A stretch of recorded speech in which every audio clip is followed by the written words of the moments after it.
Well, it is the 30th of November 2023 and exactly at the top of the hour. Welcome to KBC's Lunchtime News. My name is Abdiaziz. Hashim. My co-anchor is Lensa Odingo. We have a lot in store for you in the world of current affairs, business as well as sports in the next 1 hour or so. Stay with us, and of course you can reach out to us on our social media handles at KBC Channel 1 and at Abdiaziz Hashim 1. And we start on that particular note where at least 1,768 Nanga Kihoho company members are said to receive title deeds after 43 years of protracted legal battles. The members have been embroiled in perennial disputes that have characterized delays in the subdivision of the prime land located off the Naivasha-Kirima Road. Now Bradley Agutu reports.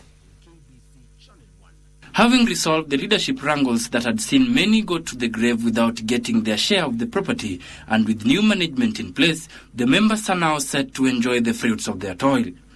Nilipanga mkutano wa gavana wa Murang'a, His Excellency Dr. Irungu Kang'ata, wakutane na hii bodi ndio waweze kuwapeleka pale Nakuru, waketi na gavana wa Nakuru, Her Excellency Susan Keka, ndio wasaidie kulingana na vile bodi inataka.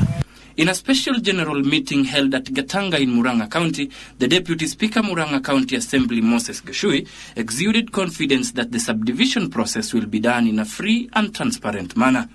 Mimi ningetaka kuambia the other land bank companies, ni vizuri mkipewa nafasi ya kuongoza kampuni, muhakikishe ya kwamba kila mwananchi amepata share yake kwa njia ya utaratibu na njia ya uaminifu. On his part, the chairman Francis Muheria Kariuki revealed that in a period of between 7 to 13 months, members will have received their title deeds. Bradley Agutu for Lunchtime News.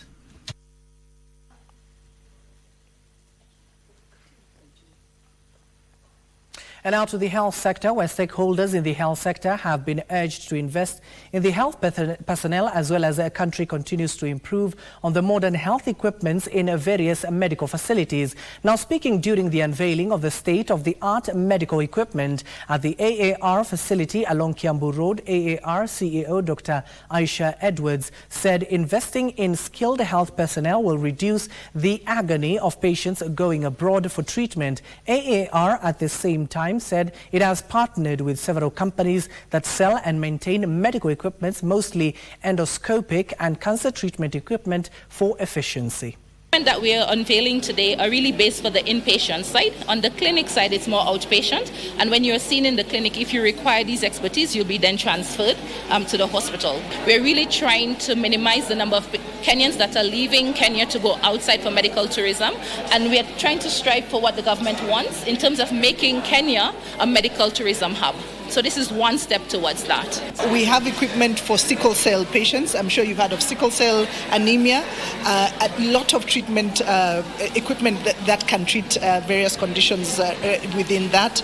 There's endoscopic equipment for doing minimally invasive surgery. So it's a wide range of equipment, but most important, it is high-end quality equipment.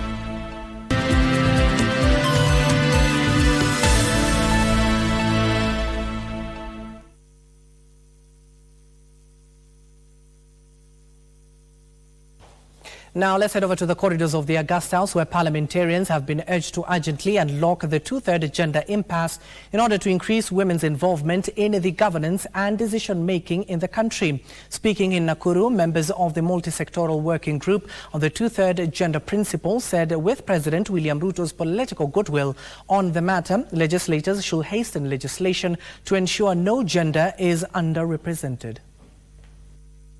4 months after President William Ruto called for implementation of two-third gender rule, stakeholders are expressing optimism that Parliament will break through the impasse. Speaking in Nakuru County, a member of the multi-sectoral working group on two-third gender principle, Franklin Mkwanja, stated that the implementation of the rule cannot be ignored since the Supreme Court had already pronounced itself on the matter after Parliament failed to meet the constitutional timelines.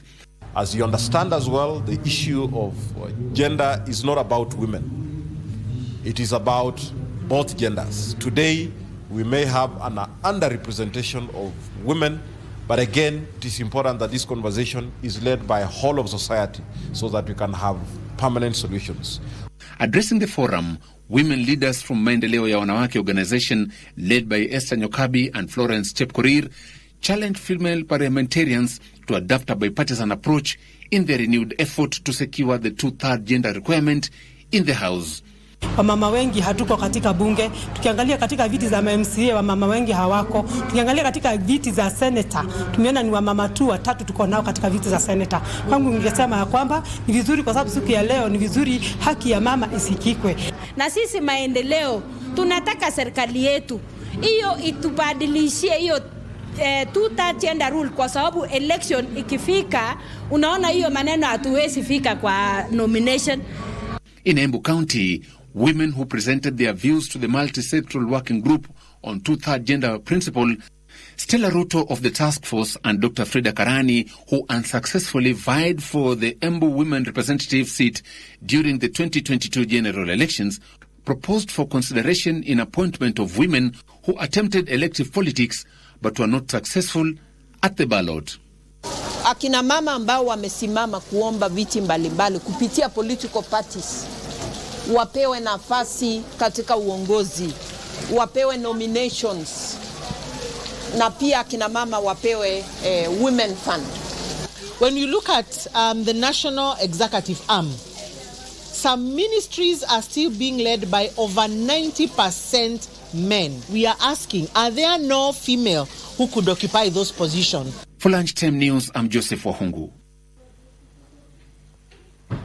Let's head over to the Ukambani region, where Machakos County government has instructed the Kenya Power to disconnect unverified meters that it says it has led to the piling of electricity bills in the county. According to Machakos Lands Minister Nathaniel Nganga, at least 400-meter accounts cannot be accounted for. He said the unverified accounts have accrued a bill of close to 29 million Kenya shillings. The county government claimed some of the meters are under CDF. Meters are being issued under the name of the county government, but there is no concurrence with this office. So that going forward, anybody who is applying for power for any county government project must get concurrence from this department. We are appealing to our good citizens out there, give information to our village administrators, our ward administrators, our officers on ground about anybody that is in your knowledge who is using meters that belong to the county government. And in other news, stakeholders in the special needs sector now want the government to focus its attention to special needs education in order to enhance service delivery for the learners with disability. Now, the Kenya Union of Special Needs Teachers Concert and this Kenya Special School Heads Association of Kenya claims funds given to special needs students have stagnated since 2018. They have petitioned the government to review the capitation disbursed to learners upward, citing inflation and increase the number of learners with special needs. The grants which is provided for our learner in primary school, that is 2,400. We are saying it's not enough. This is what was gazetted during the Minister for Education that time was the Professor Kaimenyi, and things have changed completely the economic status in this country. So we are telling the government to move with speed and implement the task force report. Ratio between the learner and the teacher in a vary with the disability. For VI, that is visual impairment, the ratio is 1:1. Ile tu inachukua kubwa kidogo ni physically challenge 1:15, but even this one is not followed. We are requesting the government to consider the education of SNE as a priority so that they can be removed from the shackles of poverty. The second thing is on the infrastructure. If you go around this country, the special schools, primary and secondary schools, and vocational centers that we have for SNE have really gone down. You know, you find them, the painting has gone down, the buildings are almost falling in some of them. We are requesting the government and the Ministry of Education in particular to consider giving the grants, or rather the infrastructure grants to special schools, so that we may make these schools also appealing for these learners.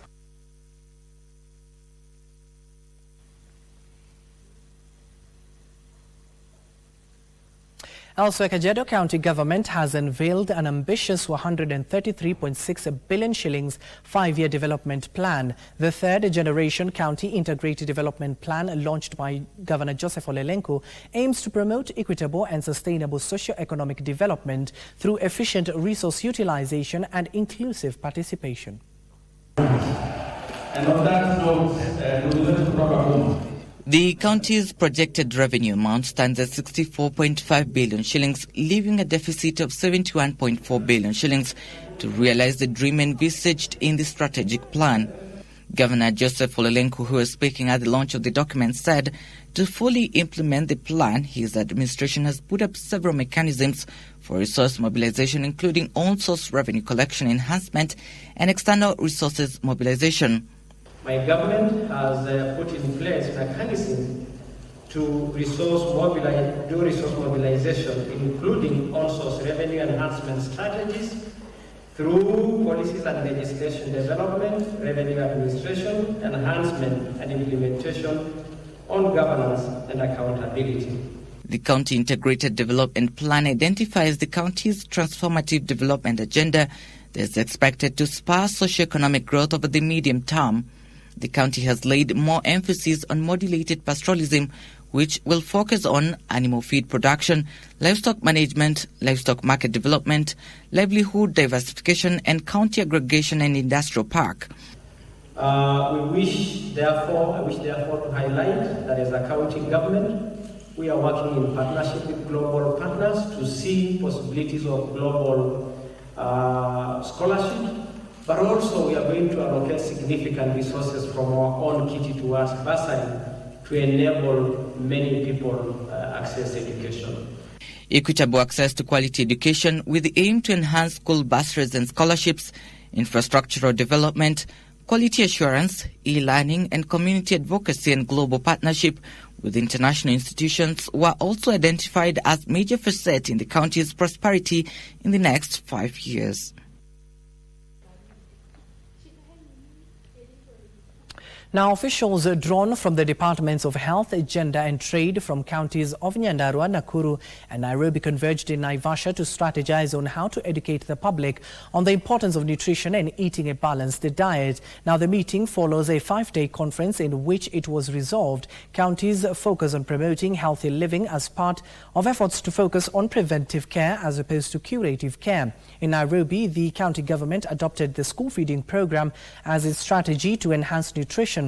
A study by the World Health Organization (WHO) shows that only 5.2% of people in Kenya eat 5 types of vegetables and fruits, and therefore there is a need for encouraging a healthy lifestyle among the population.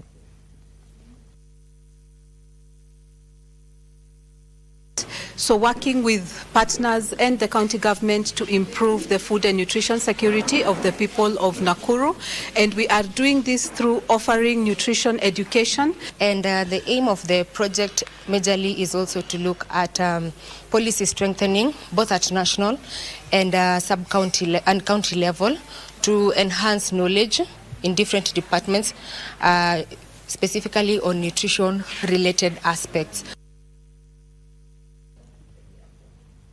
As a measure to mitigate high poverty index and employment rate, the Iteso community has embraced TVET courses to help youth acquire hands-on experience and develop specialized expertise in particular areas. Now, it started in 2019, where Chemasire TVET Institute has continued to attract a large number of students, both from the community across the country and some international students from Uganda.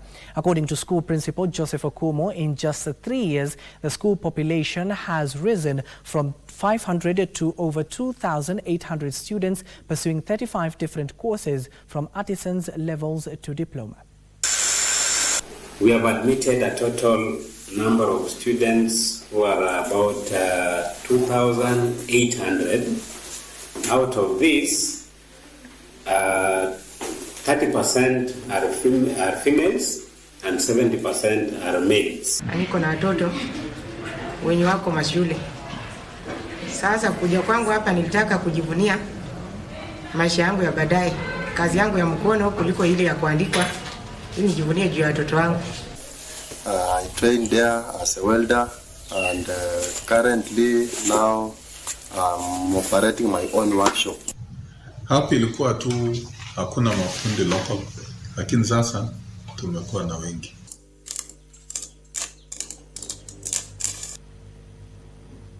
Now let's head over to the coastal region, where the Intergovernmental Authority on Development has adopted regional strategies to promote the proactive role of women in promoting gender equality as well as peace and security. IGAD Executive Secretary, that is Dr. Wokne-Gebneyehu, says the absence of the government funding and political goodwill as well as insufficient donor funding remains a threat in gender mainstreaming across the 8 member states. The Intergovernmental Authority on Development, IGAD, held a ministerial meeting in Mombasa to champion for the adaptation of gender strategies as well as develop an action plan to take place women at the forefront in promoting peace and security.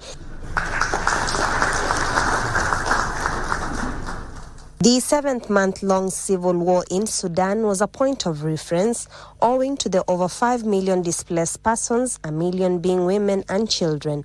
IGAD believes the contribution of women in talks pertaining to cessation of hostility as well as reintegration of the community is paramount across the 8 member states. I call upon all women in the region, in the continent, to be in solidarity with the people of Sudan. The talks in Jeddah are yielding some positive results with an agreement of the issue of humanitarian access, especially for women and children.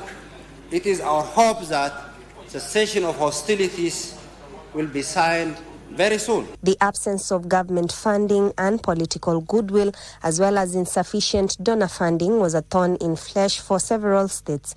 Today, I call upon all stakeholders to collectively address and overcome these obstacles for the benefit of women. We must also acknowledge the challenges that persist, including violence against women, unequal access to resources and opportunities, and the under-representation of women in decision-making processes. Speaking in Mombasa as she officiated the ministerial meeting, Gender and Affirmative Action Cabinet Secretary Aisha Jumwa affirmed women's role in shaping policies that promote cohesion as well as progressive development of societies. As a country, we remain committed to advancing gender equality and women empowerment as we are fully aware of the importance of our contribution to IGAD region and the global community in this regard.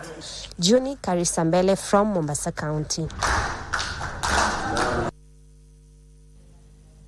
And in other news, the Kuria community has embarked on the use of art to create awareness on the harmful effects of female genital mutilation. The community is using folk songs, dance and drama to pass the message with the hope of eradicating female genital mutilation, teenage pregnancies and early marriages and school dropouts. This comes against the backdrop of the 16 days of activism against gender-based violence. Our very own Nancy Okware with the details. The Kuria community is using art to spread the message on the need to shun harmful practices such as female genital mutilation and early marriages. Some of the activities to convey the message include music, dance, plays and storytelling. Lakini saizi unaona kwamba kuna ndoa za mapema nyingi zimefanyika na pia mimba za mapema zinafanyika. Lakini zamani watu walikuwa kifunzwa namna waweza kungojea kwa miaka ile ambayo itaweza kutimia mtu aolewe ama aoe. Na kutokana na mafunzo haya ambayo ama mchezo huu ambao wameigiza hapo, wananchi wamenufaika kwa kuona kweli kwamba kile ambacho kinaendelea kule katika mila na desturi ni kitu cha kuturudisha nyuma sana. Tunafanya kazi na wale ambao wanaitwa champions na pia survivors ambao pia kwa mara mingi wamepitia na pia wale champions ambao katika jamii yetu. In the coastal region, the county government of Kilifi is concerned following increased cases of incest, particularly during the long holidays. County authorities and other stakeholders hit the road running to sensitize communities and protect minors. Akishapata mimba hatumwachili, lazima tuzuie asipate mimba ya pili ili aendelee kama ni masomo, aendelee na kazi zake za kawaida. Wale ambao wamepatikana na hizi shida za GBV, mimi kama waziri wa vocational training nitahakikisha kwamba hawa vijana through the managers of the VTCs tutawaandikisha free, wasome free wale ambao wako na shida za kulipa karo.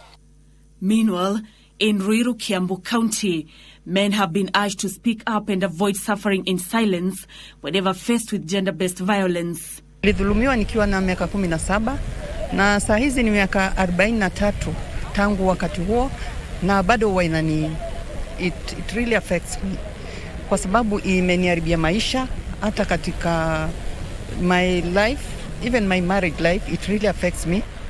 Ndoa ikuenda vizuri na mambo ya gender based violence ilini affect kabisa emotionally. Wanaume unajua wengi hatuongei, lakini mwanamke alikuwa na makelele, vita, lakini yote nimeheal through mambo ya counseling. Tunasema kwamba wale perpetrators ambao wanatenda haya mambo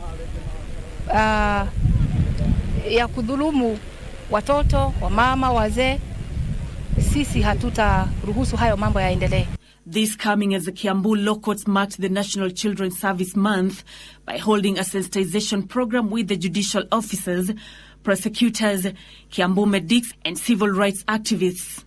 In Kisii, the clergy and psychosocial support therapists took part in a sensitization campaign to create awareness on gender-based violence.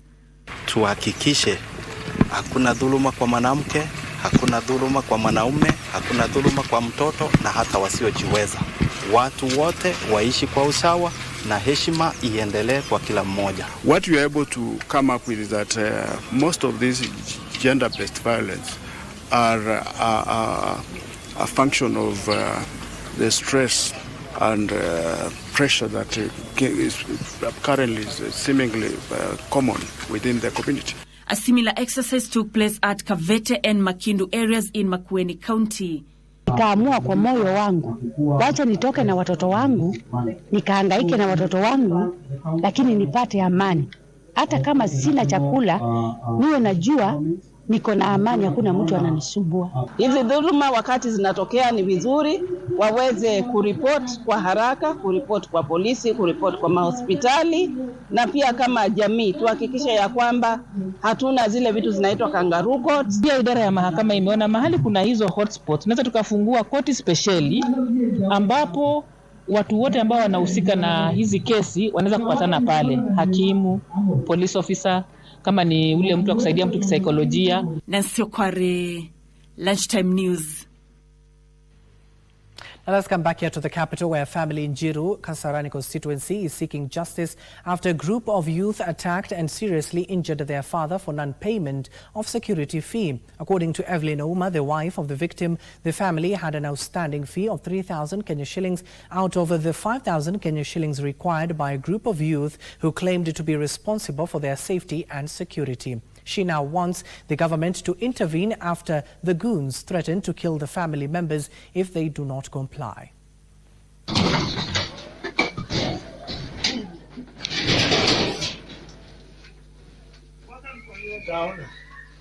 Hawa vijana walikuwa wanakuja kila siku.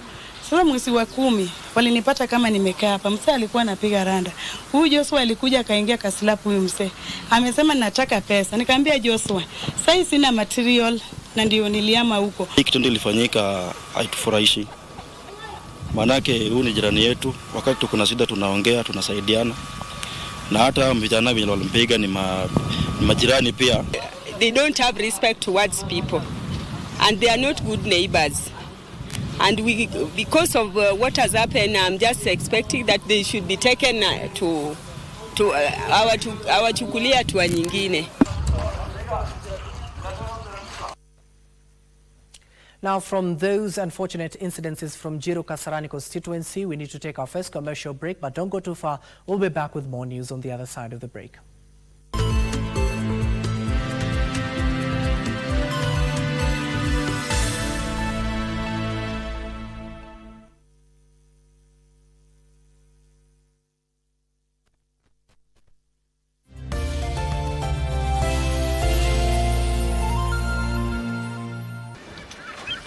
Kote nchini matumaini, tujitahidi, tujivunie, tuendelee.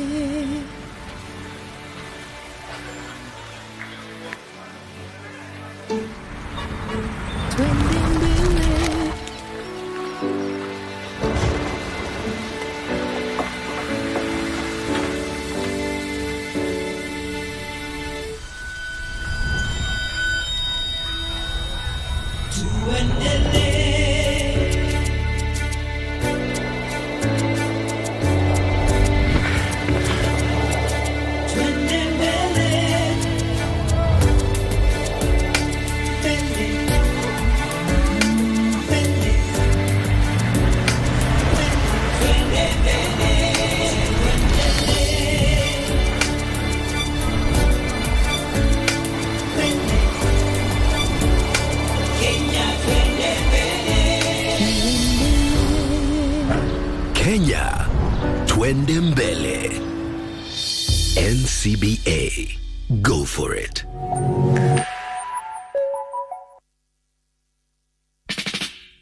From the dawn of independence to the present day, Kenya has journeyed with strength and determination.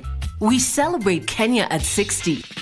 As we mark this incredible milestone, KBC and Jamboree present an unforgettable celebration of culture, music, and awareness.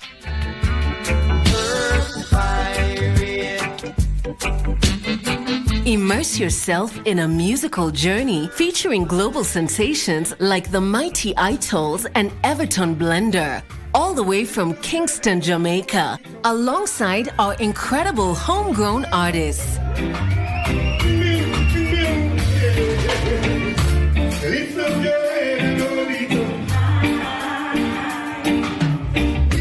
But it's not just about the music. Join us for a day of cancer awareness and a fun-filled family day, including horse riding, bouncing castles for the kids, and a special tree planting exercise. Save the dates as we tour a county near you.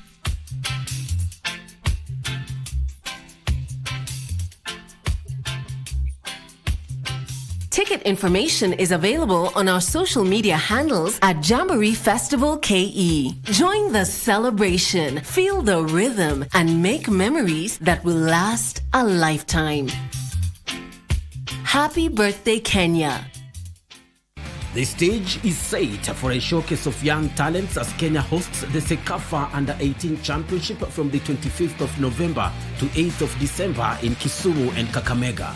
Kenya, Sudan, Rwanda, Somalia, Zanzibar, South Sudan, and Uganda are battling for the title in the two-week tournament. The group phase matches are scheduled 25th of November to 1st of December. Then the semi-finals will be played on 5th of December and the final on 8th of December, all in Kisumu. Catch the matches live on KBC Channel 1, your true sports partner.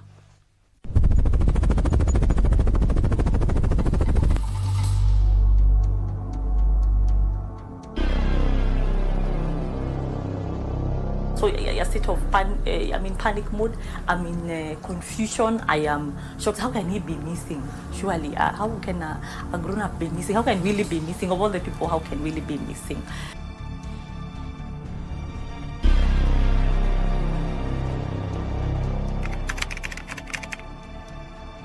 Kuna mwingine atakupigia kuambie hapo hata unaweza kosa hadi mwili yake.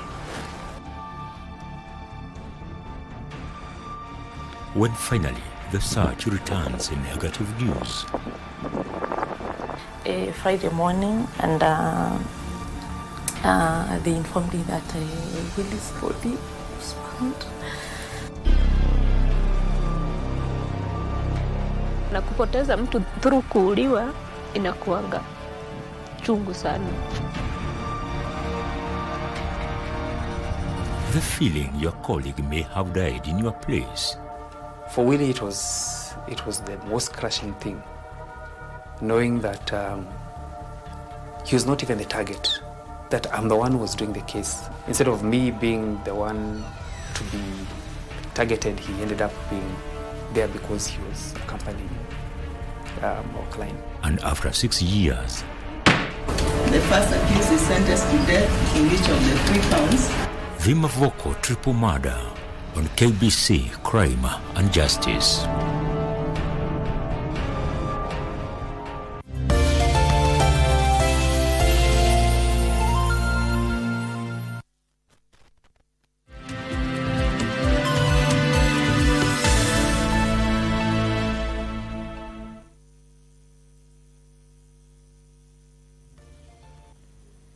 It is 31 minutes past the hour. Welcome back and thank you for staying with us. Now, elsewhere, the Kenya Defence Forces has begun the processes of distributing relief food by air following the release of the essential commodities by Isiolo Governor Abdiaziz. Over 1,300 households in Dadacha, Basa, Iresaboru, Sericho and Gubatu, marooned by flood waters, are targeted in the distribution exercise. They will receive relief food and non-food items and dignity kits for women and girls. Our reporter Yusuf Fari is on the floods watch this afternoon. Here are the details of the situation in the flooded areas. With over 3,000 households said to be displaced by the floods in Isiolo County, the Kenya Defence Forces has begun airlifting essential commodities to villages that are inaccessible following flooding. We have non-farms and we have emergency drugs, and we have other items like food, which is going to be dropped today. The situation is very dire in Daba, the Dachibasa. This comes as the county government of Kiambu has embarked on an unclogging exercise of water outlets in Kalimoni area following heavy downpour. Several roads and pathways were rendered impassable. Saa hii mitalo imeanza kutengenezwa na maji imeanza sasa kwenda vizuri na sasa mafuriko imeanza kupungua. And clerics and the Chamber of Commerce in Garissa County have joined calls on traders and business owners to refrain from holding commodities. This comes amid concerns the traders were holding commodities hoping for a hike in prices by creating an artificial shortage. Bengine wamekosea, bengine wametresa, ambaye wanaficha chakula ambaye watu wao wanahitaji. Hiyo chakula ambaye mnaficha kisheria ni haramu. It is prohibited in Islam. The clerics are also appealing for more aid to flood victims who are spending the night outdoors with little to nothing to salvage for themselves and their families. Yusuf Far reporting for Lunchtime News.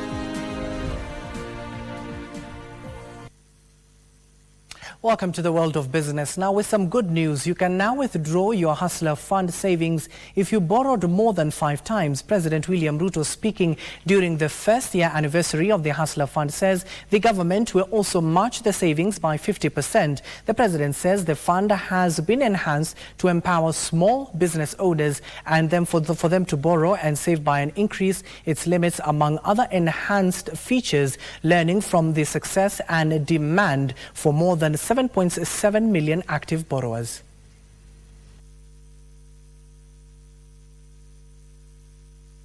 Hii asina inafikia Wakenya wote. Tuko na zaidi ya Wakenya milioni 22 ambao wamejiandikisha katika asina hii ya Hustler Fund. Ya pili, Mheshimiwa Rais, kupitia usaidizi ya Wizara ya Fedha, serikali yako imetupatia pesa na mpaka wakati huu tumekopesha zaidi ya bilioni 38 kwa hao mahasla. Lakini hao mahasla ni watu ya ajabu, wanaendelea kulipa, tunawapongeza. Because hawa ni watu waangwana, ni waaminifu. Ni vile tu walikuwa wamekosa nafasi. Lakini wakishapata usaidizi ni watu waangwana na wanaendelea kulipa, and we encourage them to continue. Wakenya wengi, na nimewasikiza hapa, wamesema ya kwamba wanataka limit iongezeke. Si ndio?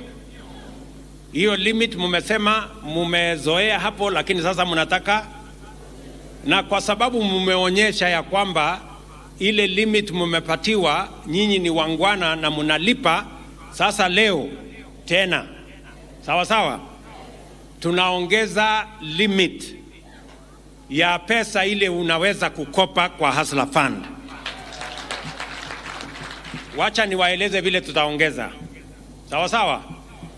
Wakenya milioni 1.2 tena leo wataongezewa limits zao. By today we are going to enhance the limits of 1.2 million regular borrowers. Wale wamekopa zaidi ya mara 10 utaongezewa limit yako by 100%.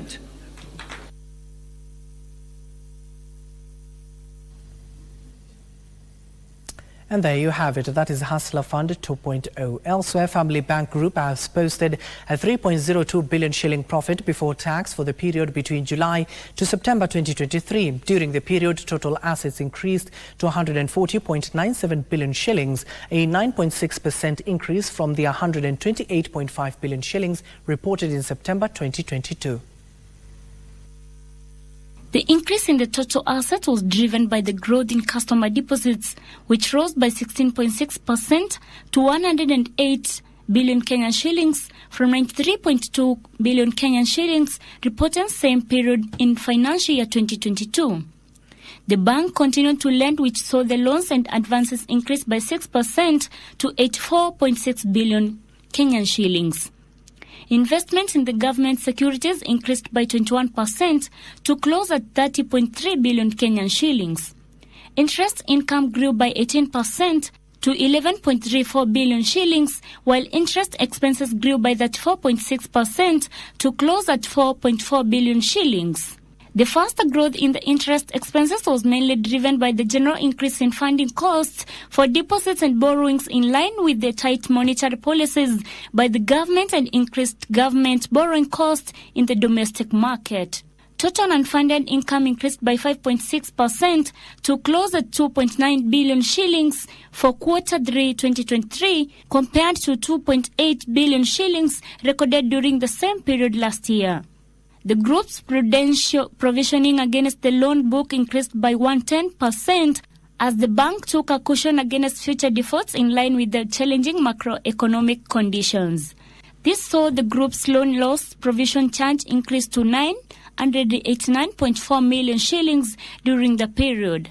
The bank's statutory ratios compliance position remained strong, with the total capital ratio closing at 18.3%, while the liquidity ratio stood at 43.4% against the minimum statutory ratio of 20%. Edna Murungi for Lunchtime News. Investors in the real estate sector want to be included in the industry's tax policies formulation to reduce incidences of double taxation. Real Estate Stakeholders Association Chairperson Kinyua Wairiatu says the industry is heavily taxed sector due to double taxation both by the county and the national government, and there is need to harmonize taxes in the sector to attract more investors. Real estate players say the cost of land and rent in the country may not go down anytime soon if both the devolved units and the national government persists with the current tax regime. Real Estate Stakeholders Association Chairperson Kinyua Wairiatu says the real estate sector investors have been subjected to double taxation, considerably increasing the cost of production. These taxes are too much and they are affecting our business. So on that issue, we would like government to work closely with us so that we can be able to avoid some taxes which are like a pollution to us. The association is calling for more dialogue between industry players and the government to come up with favorable tax regime that will increase investments in the sector. Let the voice of real estate be heard in Kenya. Let the voice of RESA be heard in Kenya. Let's do clean business and we shall enjoy the fruits of clean business. We want our business to be protected. The other thing, we want to work closer with the government so that we can work like one body. They've also encouraged the government to streamline operations at the Ministry of Land to minimize fraud in these sectors. Trevor Ngendo for Lunchtime News. Financial institutions have been encouraged to embrace the use of digital technologies to diversify their products. Capital Markets Authority CEO Wycliffe Shamihab says this will not only create efficiency in service delivery but also reduce incidents of fraud in the financial sector.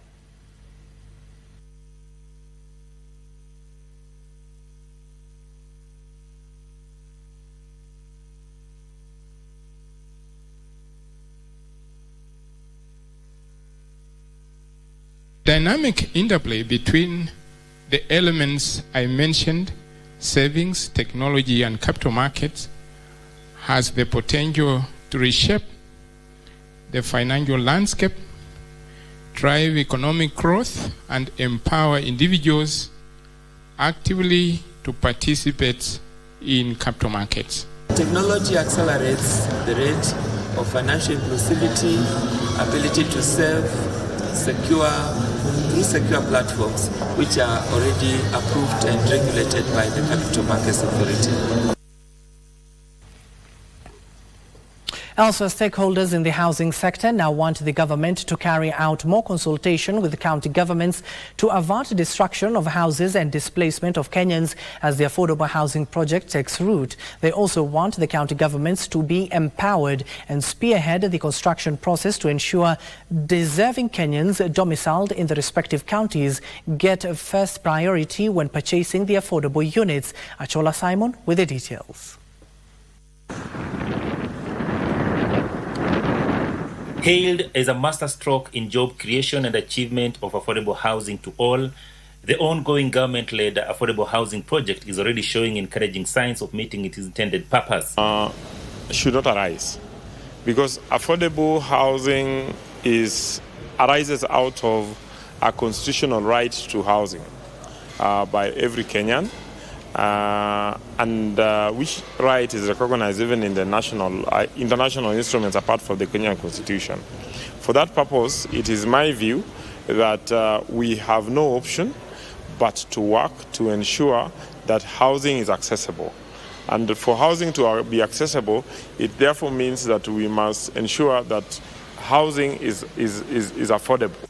Stakeholders in the sector, however, are demanding for more consultation between the county governments and national government to ensure the country witnesses less and less destruction of property as old units are destroyed to pave way for more commercial and more housing units. They also want county governments to take center stage in the project to ensure Kenyans domiciled in the respective counties get the first priority when purchasing the affordable units. Previously, it had been left to the private sector to provide houses, but clearly that has failed over the years. That while we had target of 200,000 houses, in the previous program, we were not able to even provide 50,000 houses per year. And therefore, it was necessary that a new financing mechanism be put in place. And the reason why the private sector was not able to do it is that the private sector would want to invest and quickly get their return. It is important that we're at the initial stages of implementation of these projects, when they are being designed, the people, the beneficiaries should be carried along. And being carried along means there must be agreements signed between the beneficiaries and the implementers. That's the government, whether county or national government, and the investor doing the housing. There must be agreement so that in the end, at the end of the completion, then because the agreement binds these people, those who are resident on that space are able to be the real beneficiaries, not outsiders. Lakini nyuma yake tunataka tujue, itanifurahisha mimi kama yule mkaaji nilikuwa pale vipi.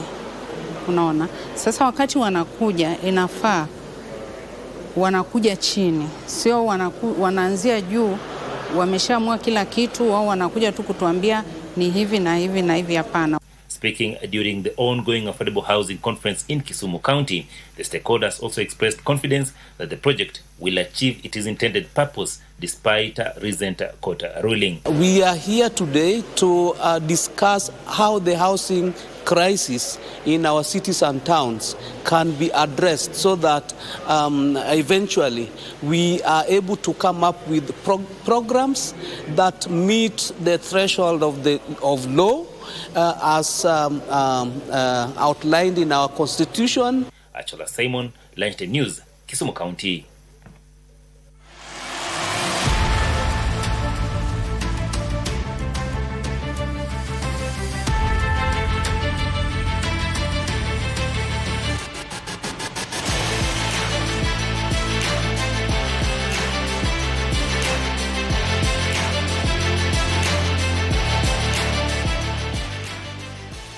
And now let's get sporty. I want to take you live to the Talanta Plaza, where I do understand that we have our senior sports reporter, Daniel Wahome, who will be joining us to tell us what is happening there, given that the Football Kenya Federation, which is the FKF, is set to unveil the official sponsor of the FKF Premier League at Talanta Plaza. Wahome, good afternoon and good to see you. What more can you tell us, given that we know that yours truly, KBC Channel 1, will be the official sporting partner?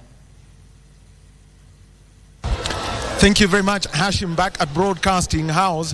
And we are at the Talanta Plaza, and this is at the rooftop. And what we are doing with the event that is here is one that involves KBC as part of being your true sports partner, continuously ensuring that you get to watch content that is sporting and that is local.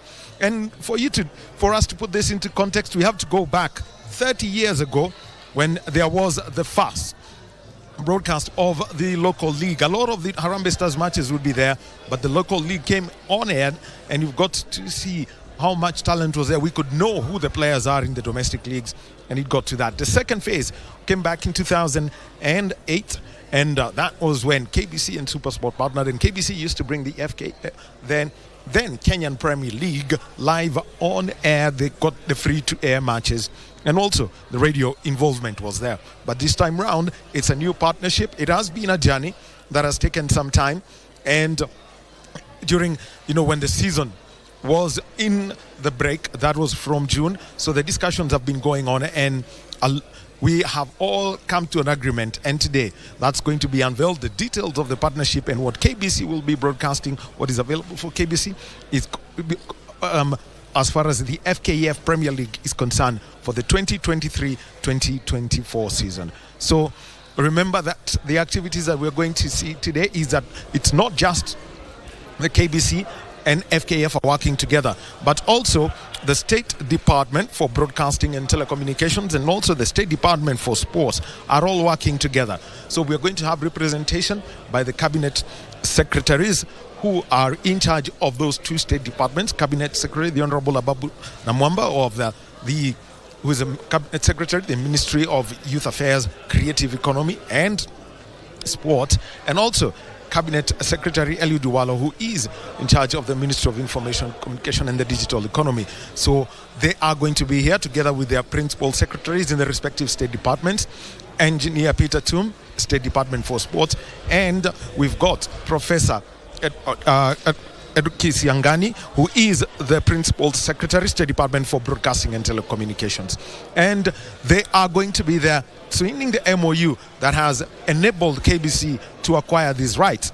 And also we shall have Samuel Minor and the FKF President Nick Mwendwa, who will be signing that contract that will see football get back on KBC, not just that, but also on.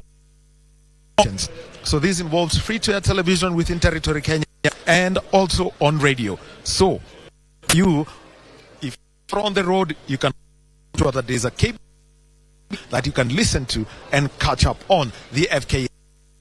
So that event is starting short, and it goes on with you and also on our social platforms. So let's wait for this time. Let me not let so much out of the back, let back so early. Precise details.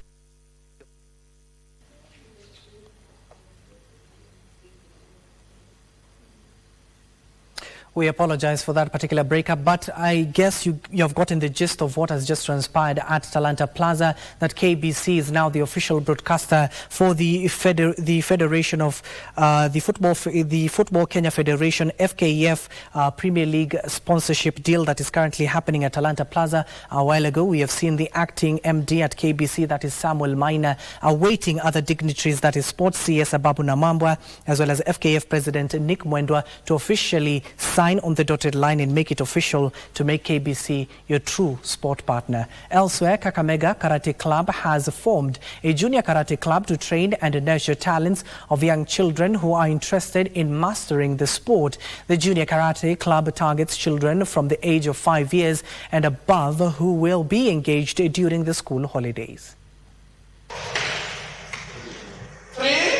The chairman of the club, Wilson Mutende, said they are teaming up with parents and institutions of learning to groom young karatekas who can competitively win national competitions and even the international encounters. He said they will hold karate clinics from next year in a bid to popularize the sports in primary schools, secondary schools, TVET institutions, colleges and even universities.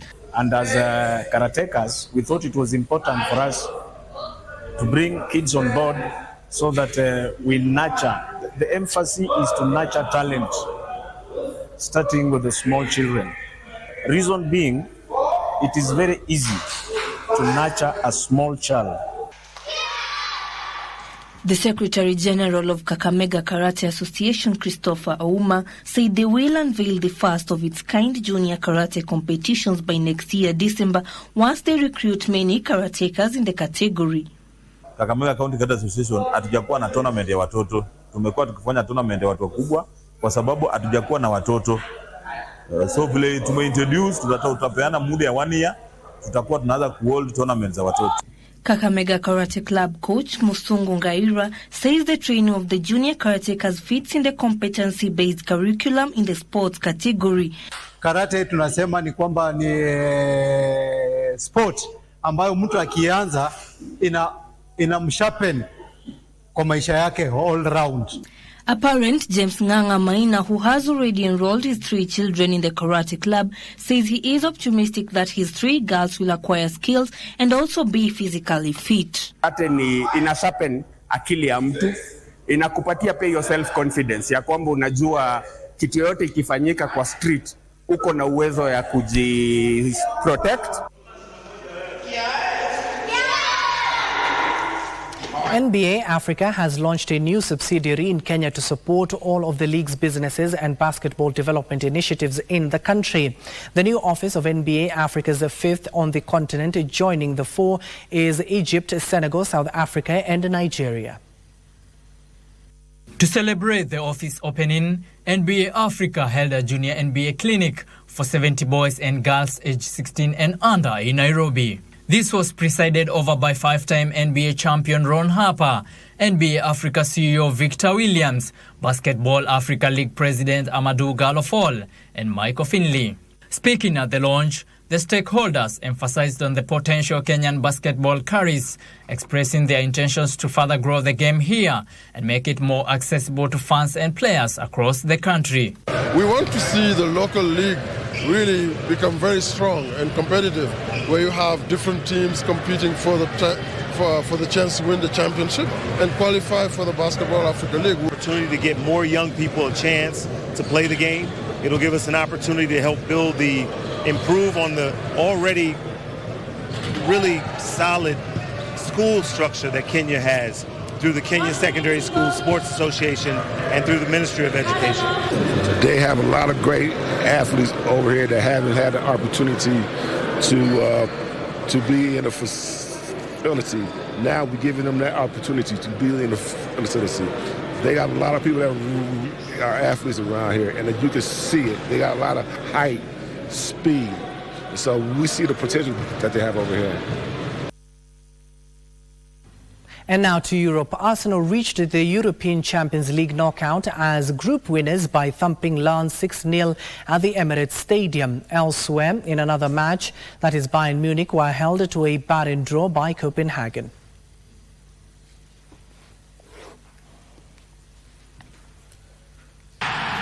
Arsenal scored 5 goals in a phenomenal first-half display as they reached the last